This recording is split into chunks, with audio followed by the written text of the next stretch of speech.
Good morning, grandkids. This morning we're going to continue the tale of the Call of Cthulhu, which is a very shortened version of the game that I had played the first part of quite a while back. My throat is going to be very rusty this morning, I'm afraid, so I'll have to be sipping my coffee from time to time. The second part of this little story is the tale of Inspector Legrasse, or Legrasse.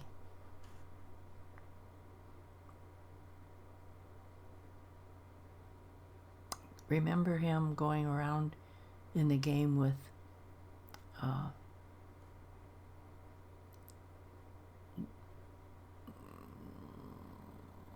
the guy that's telling the story, the nephew of the uncle that died. The older matters which had made the sculptor's dream and clay relief so significant to my uncle formed the subject of the second half of his long manuscript. Once before, it appears, Professor Engel had seen the hellish outlines of the nameless monstrosity, puzzled over the unknown hieroglyphics, and heard the ominous syllables which can be rendered only as Cthulhu. And all of this so stirring and horrible a connection that it is small wonder that he pursued young Wilcox with queries and demands for data. The earlier experience where he had seen something like this had come in 1908, 17 years before, when the American Archaeological Society held its annual meeting in St. Louis. Professor Engel, as befitted one of his authority and attainments, had had a prominent part in all the deliberations,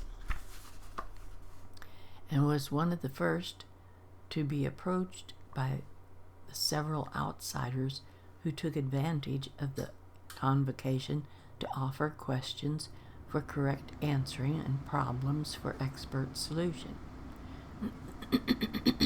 The chief of these outsiders, and in a short time the focus of interest for the entire meeting, was a commonplace-looking, middle-aged man who had traveled all the way from New Orleans for certain special information, unobtainable from any local source. His name was John Raymond Legrasse, and he was by profession an inspector of police. With him he bore the subject of his visit, a grotesque, repulsive, and apparently very ancient stone statuette, whose origin he was at a loss to determine. It must not be thought that Inspector Legrasse had the least interest in archaeology. On the contrary, his wish for enlightenment was prompted by purely professional considerations. The statuette, idol, fetish, or whatever it was, had been captured some months before in the wooded swamps south of New Orleans during a raid on a supposed voodoo meeting, and so singular and hideous were the rites connected with it that the police could not but realize that they had stumbled on a dark cult, totally unknown to them, and infinitely more diabolic than even the African voodoo circles. Of its origin, apart from the erratic and unbelievable tales extorted from the captured members, absolutely nothing was to be discovered. Hence the anxiety of the police for any antiquarian lore which might help them to place the frightful symbol, and through it track down the cult to its fountainhead. Inspector Legrasse was scarcely prepared for the sensation which his offering created. One sight of the thing had been enough to throw the assembled men of science into a state of tense excitement and they lost no time in crowding around him to gaze at the diminutive figure whose utter strangeness and air of genuinely abysmal antiquity hinted so potently at unopened and archaic vistas. No recognized school of sculpture had produced this terrible object, yet centuries and even thousands of years seemed recorded in its dim and greenish surface of unplaceable stone. The figure, which was finally passed slowly from man to man for close and careful study, was between 7 and 8 inches in height and of exquisitely artistic workmanship. It represented a monster of vaguely anthropoid outline, but with an octopus-like head whose face was a mass of feelers, a scaly, rubbery-looking body, prodigious claws on hind and forefeet, and long, narrow wings behind. This thing was fearsome and unnatural malignancy, was of somewhat bloated corpulence, and squatted evilly on a rectangular block or pedestal covered with undecipherable characters. The tips of the wings touched the back edge of the block. The seat occupied the center, whilst the long curved claws of the doubled-up crouching hind legs gripped the front edge of the block and extended a quarter of the way down toward the bottom of the pedestal. The head was bent forward so that the ends of the facial feelers brushed the backs of huge forepaws which clasped the croucher's elevated knees. The aspect of the whole was abnormally lifelike, and the more subtly fearful because its source was so totally unknown. Its vast, awesome, and incalculable age was unmistakable, yet not one link did it show with any known type of art belonging to early civilizations, or indeed to any other time. Totally separate and apart, its very material was a mystery, for the soapy, greenish-black stone, with its golden or iridescent flecks and striations, resembled nothing familiar to geology or mineralogy. The characters along the base were equally baffling, and no member present, despite a representation of half the world's expert learning in this field, could form the least notion of even their remotest linguistic kinship. They, like the subject and material, belonged to something horribly remote and distinct from mankind as we know it, something frightfully suggestive of old and unhallowed cycles of life in which our world and our conceptions have no part. And yet, as the members shook their heads and confessed defeat at the inspector's problem, there was one man in that gathering who suspected a touch of bizarre familiarity in the monstrous shape and writing, and who presently told with some diffidence of the odd trifle that he knew. This person was the late William Channing Webb, professor of anthropology at Princeton University, and well known. Professor Webb had been engaged 48 years before in a tour of Greenland and Iceland in search of some runic inscriptions which he failed to unearth, and whilst high up on the West Greenland coast had encountered a singular tribe or cult of degenerate Eskimos whose religion, a curious form of devil worship, chilled him with its deliberate bloodthirstiness and repulsiveness. It was a faith of which other Eskimos knew little, and which they mentioned only with shudders, saying that it had come down from horribly ancient eons before ever the world was made.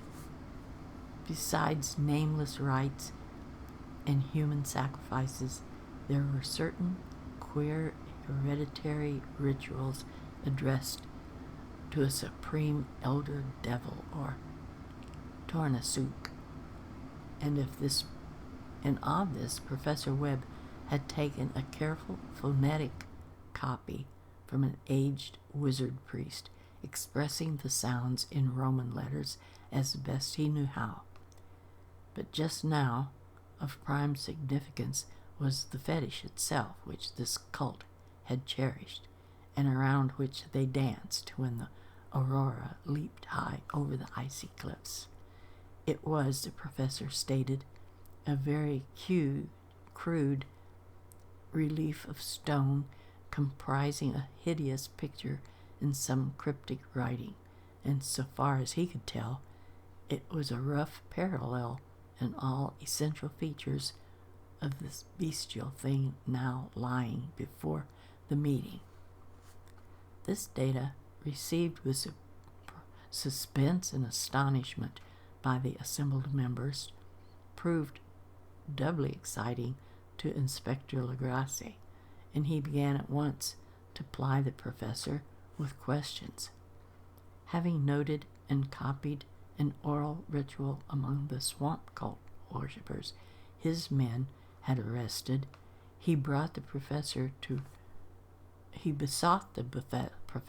remember as best he might the syllables taken down amongst the Eskimos. There then followed an exhaustive comparison of details and a moment of really awed silence. Excuse me, grandkids.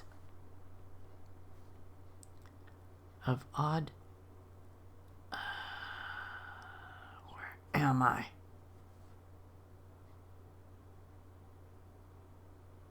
Odd silence when both detective and scientist agreed on the virtual identity of the phrase common to hellish rituals so many worlds of distance apart. What, in substance, both the Eskimo wizards and the Louisiana swamp priests had chanted to their kindred idols was something very like this. The word divisions being guessed at from traditional breaks in phrase as chanted aloud. In his house at Raleigh, dead Cthulhu waits dreaming. And now, in response to a general and urgent demand, Inspector Legrasse related as fully as possible his experience with the swamp worshippers, telling a story to which I could see my uncle attached profound significance. It savored of the wildest dreams of myth-maker and theosophist, and disclosed an astonishing degree of cosmic imagination. What he told was this: on November 1st, 1907, there had come to the New Orleans police a frantic summons from the swamp and lagoon country to the south. The squatters there, mostly primitive but good-natured descendants of Lafitte's men, were in the grip of stark terror from an unknown thing which had stolen upon them in the night. It was voodoo, apparently, but voodoo of a more terrible sort than they had ever known, and some of their women and children had disappeared since the malevolent tom-tom had begun its incessant beating far within the black, haunted woods where no dweller ventured.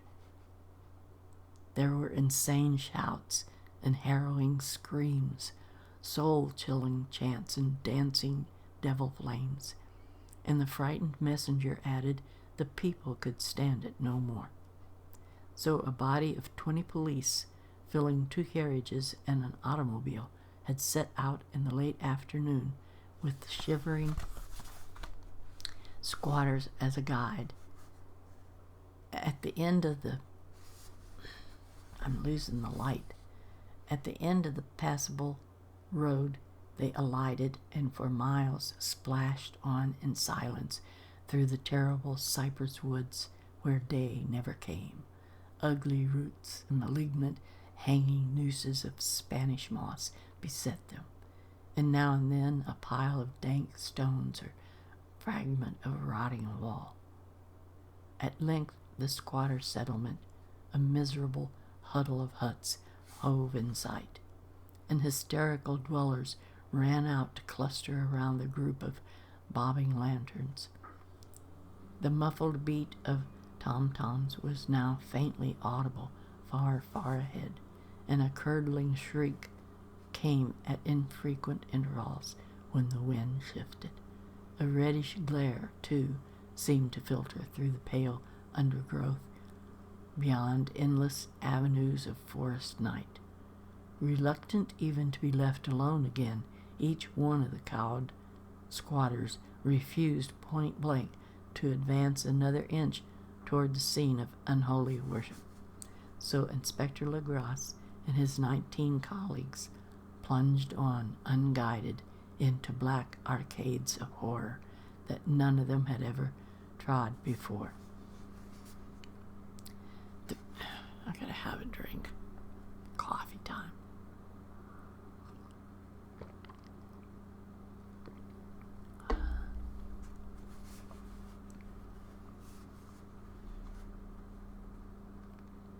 The reason I just cannot read this. The region now entered by the police was one of traditionally evil repute, substantially unknown and untraversed by men. There were legends of a hidden lake unglimpsed by mortal sight, in which dwelt a huge, formless, white thing with luminous eyes, and squatters whispered that bat-winged devils flew up out of caverns in inner earth to worship it at midnight. They said it had been there before the Indians and before even the wholesome beasts and birds of the woods. It was nightmare itself, and to see it was to die. But it made men dream, and so they knew enough to keep away. The present voodoo orgy was indeed on the merest fringe of this abhorred area, but that location was bad enough. Hence, perhaps, the very place of the worship had terrified the squatters more than the shocking sounds and incidents.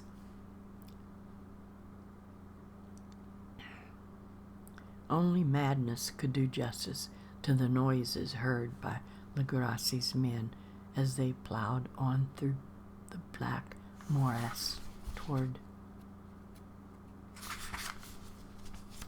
the red glare and the muffled tom-toms. There are vocal qualities peculiar to men, and vocal qualities peculiar to beasts, and it is terrible to hear the one when the source should yield the other.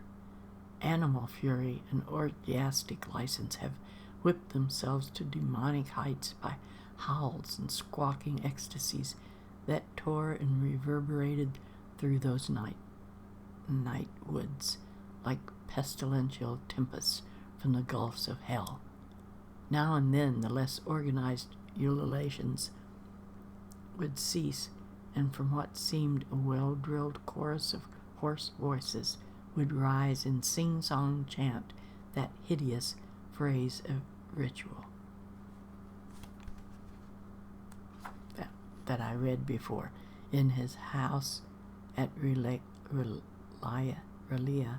dead Cthulhu waits dreaming. Then the men, having reached a spot where the trees were thinner, came suddenly in sight of the spectacle itself. 4 of them reeled and 1 fainted, and 2 were shaken into a frantic cry, which the mad sounds of the orgy fortunately deadened.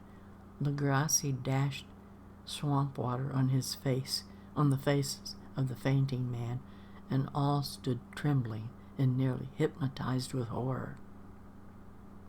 In a mutual glade of the swamp,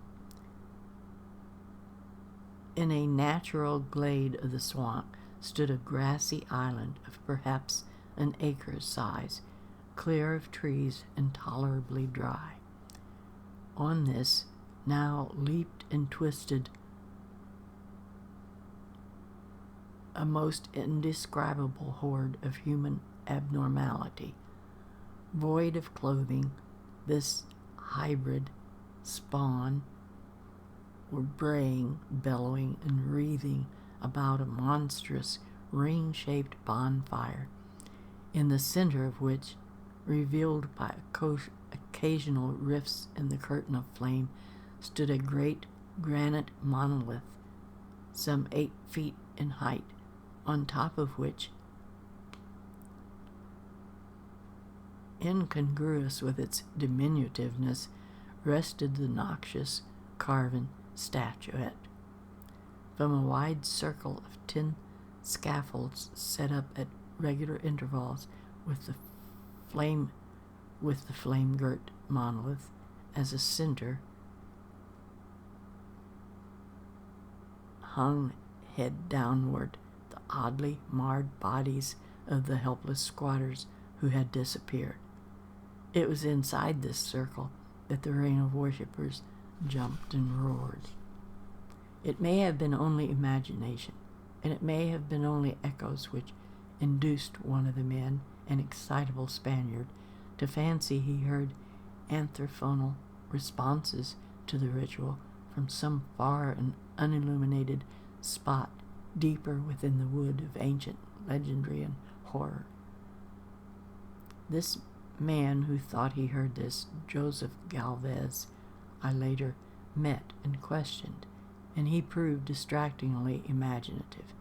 He indeed went so far as to hint of the faint beating of great wings and of a glimpse of shining eyes and a mountainous white bulk beyond the remotest trees, but I suppose he had been hearing too much native superstition.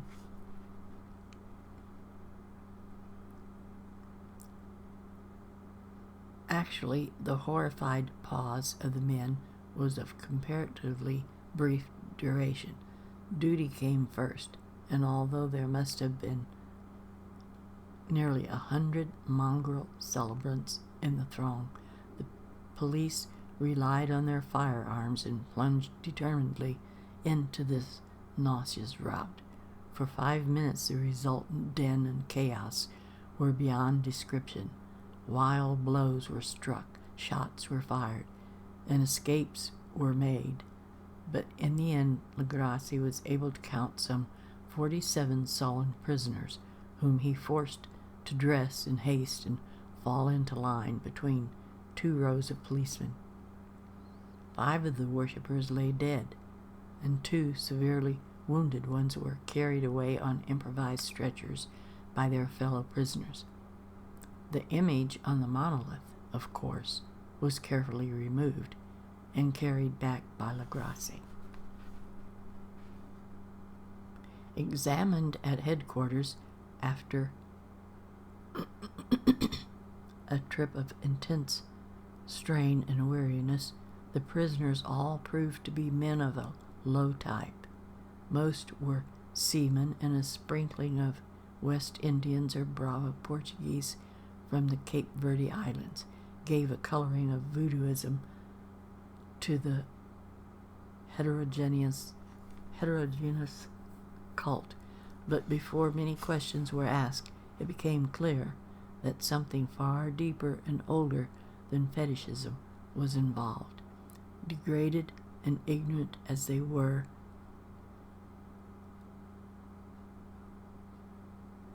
they held with surprising consistency to the central idea of their loathsome faith.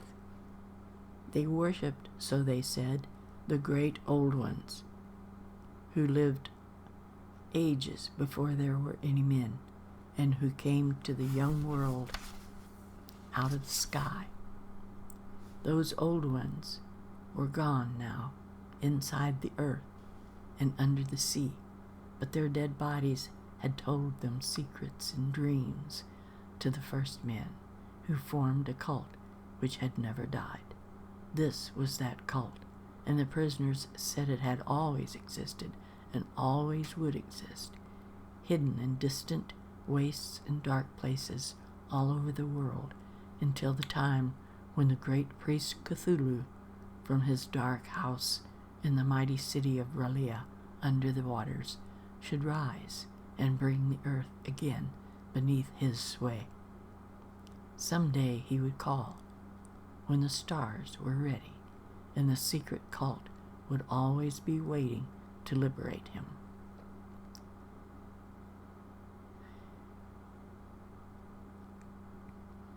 No more. Meanwhile, they said, no more must be told.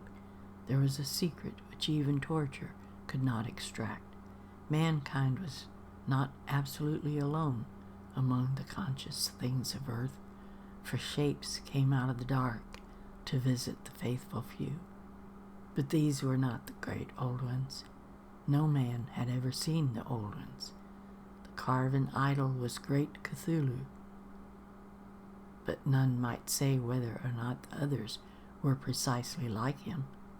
No one could read the old writing now, but things were told by word of mouth. The chanted ritual was not the secret.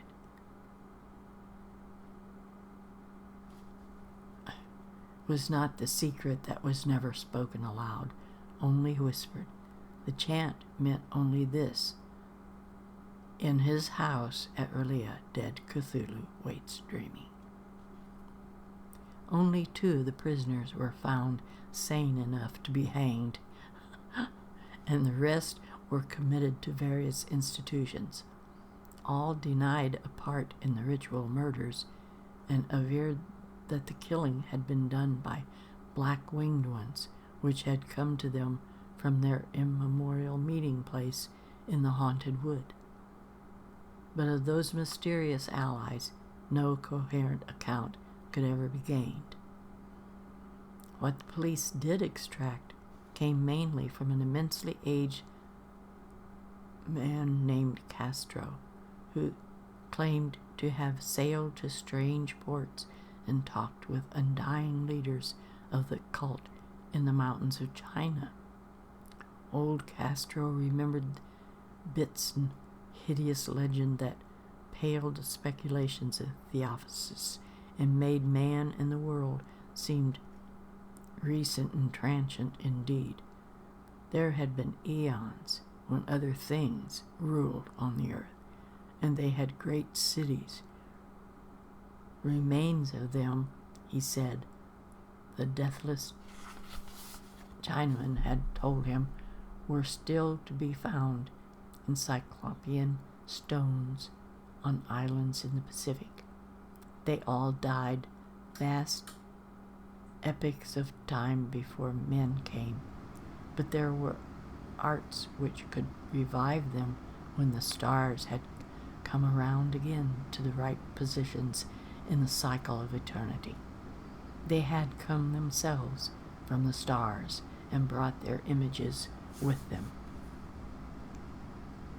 These great old ones, Castro continued, were not composed altogether of flesh and blood.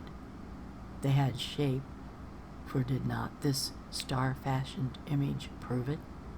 But that shape was not made of matter. When the stars were right, they could plunge from world to world through the sky, and when the stars were wrong, they could not live. But although they no longer lived, they would never really die. They all lay in stone houses in their great city of R'lyeh, preserved by the spells of mighty Cthulhu for a glorious resurrection when the stars and the earth might once more be ready for them. But at that time, some force from outside must serve to liberate their bodies. The spells that preserved them intact likewise prevented them from making an initial move, and they could only lie awake in the dark and think whilst uncounted millions of years rolled by. They knew all that was occurring in the universe, but their mode of speech was transmitted thought. Even now they talked in their tombs. When after infinities of chaos the first men came, the great old ones spoke to the sensitive among them by molding their dreams, for only thus could their language reach the fleshly minds of mammals. Then, whispered Castro, those first men formed the cult around small idols, which the great ones showed them, idols brought in dim eras from dark stars. That cult would never die till the stars came right again, and the sacred priests would take great Cthulhu from his tomb to revive his subjects and resume his rule of earth. The time would be easy to know. For them, mankind would have become as the great old ones, free and wild and beyond good and evil, with laws and morals thrown aside, and all men shouting and killing and reveling in joy. Then the liberated old ones would teach them new ways to shout and kill and revel and enjoy themselves, and all the earth would flame with a holocaust of ecstasy and freedom. Meanwhile, the cult, by appropriate rites, must keep alive the memory of those ancient ways and show the prophecy of their return. In the elder time, chosen men had talked with the entombed old ones in dreams, but then something had happened. The great stone city Relia, with its monoliths and sepulchres, had sunk beneath the waves, and the deep waters, full of the one primal mystery through which not even thought can pass, had cut off the spectral communication. But memory never died, and high priests said that the city would rise again when the stars were right. Then came out of the earth the black spirits, moldy and shadowy and full of dim rumors picked up in caverns beneath forgotten sea bottoms. But of them old Castro dared not speak much. He cut himself off hurriedly, and no amount of persuasion or subtlety could elicit any more in this direction. The size of the old ones, too, he curiously declined to mention. Of the cult, he said that he thought the center lay amid the pathless deserts of Arabia, where Irem, the city of pillars, dreams hidden and untouched. It was not allied to the European witch cult, and was virtually unknown beyond its members. No book had ever really hinted of it, though the deathless Chinaman said that there were double meanings in the book of the mad Arab Abdul al-Azred, which the initiated might read as they chose, especially the much discussed couplet, "There is not," which says, "That is not dead which can eternal lie, and with strange eons even death may die." Legrasse, deeply impressed and not a little bewildered, had inquired in vain concerning the historic affiliates of the cult. Castro apparently had told the truth when he said that it was totally secret. The authorities at Tulane University had shed no light upon either cult or image. I'm losing light. And now the detective had come to the highest authorities in the country and had met with no more than the Greenland tale told by Professor Webb.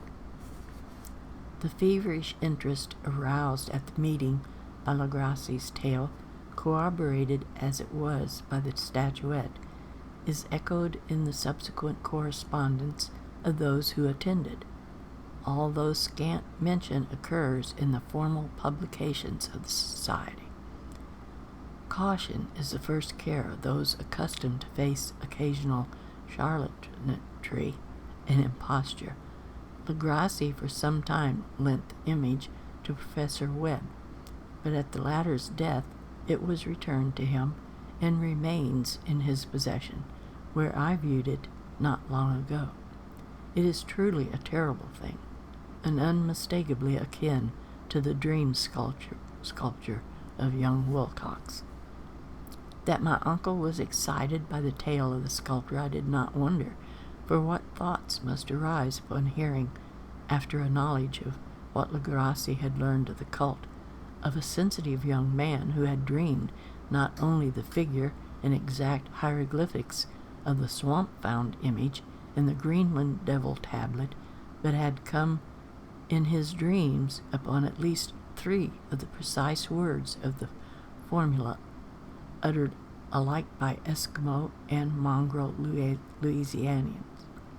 Professor Engel's instant start on an investigation of the utmost thoroughness was eminently natural, though privately I suspected young Wilcox of having heard of the cult in some indirect way, and of having invented a series of dreams to heighten and continue the mystery at my uncle's expense.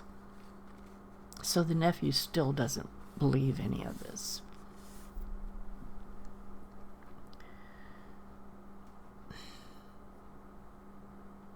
The dream narratives in the paper cuttings collected by Professor were, of course, strong corroboration, but the rationalism of my mind and the extravagance of the whole subject led me to adopt what I thought the most sensible conclusions. So after thoroughly studying the manuscript again and correlating this theosophical and anthropological notes with the cult narratives of Legrasse, I made a trip to Providence to see the sculptor and give him the rebuke I thought proper for so boldly imposing upon a learned and aged man.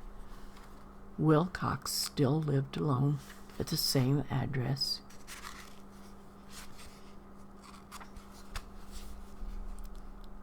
I found him at work in his room, and at once conceded from the specimens scattered about that his genius is indeed profound and authentic. He will, I believe, sometime be heard from as one of the great decadents, for he has crystallized in clay, and will one day mirror in marble those nightmares and fantasies which have been written in prose and in painting. Dark, frail, and somewhat unkempt in aspect, he turned languidly at my knock and asked me my business without rising.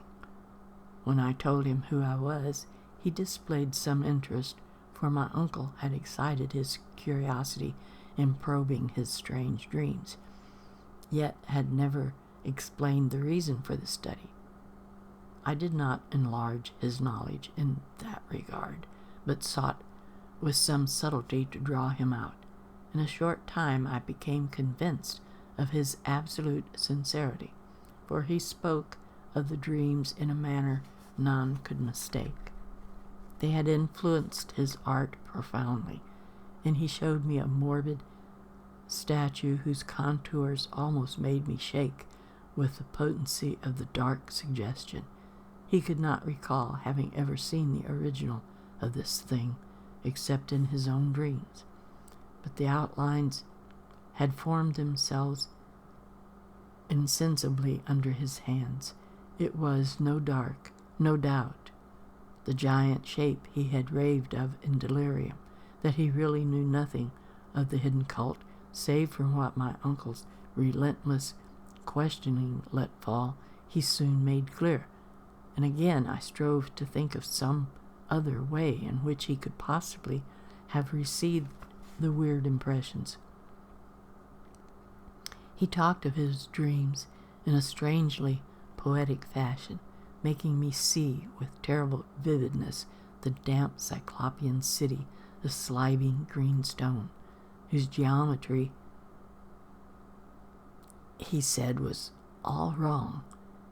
And he made me hear with frightened expectancy the ceaseless, half-mental calling from underground, Cthulhu Fatagan, Cthulhu Fatagan. These words had formed part of that dread ritual which told of dead Cthulhu's dream vigil in his stone vault at Erlia. I felt deeply moved despite my disbeliefs. Wilcox, I was sure, had heard of the cult in some casual way and had soon forgotten it amidst the mass of his equally weird reading and imagining.